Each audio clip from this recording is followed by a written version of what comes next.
След корекцията на зрението, пациента има ли някаква рестрикция, някакви лимити, някакви ограничения?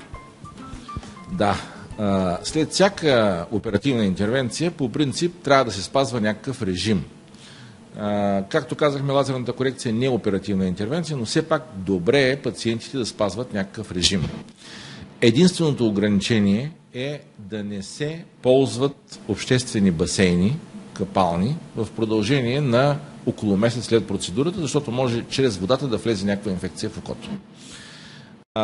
Има и още едно ограничение, това са контактни бойни спортове, бокс, карате и така нататък, които могат да доведат до травма директно в окото. Разбира се, това е ограничение за всеки нормален човек, но при лазера ние наблягаме на това, че тези спортове трябва да се спрат.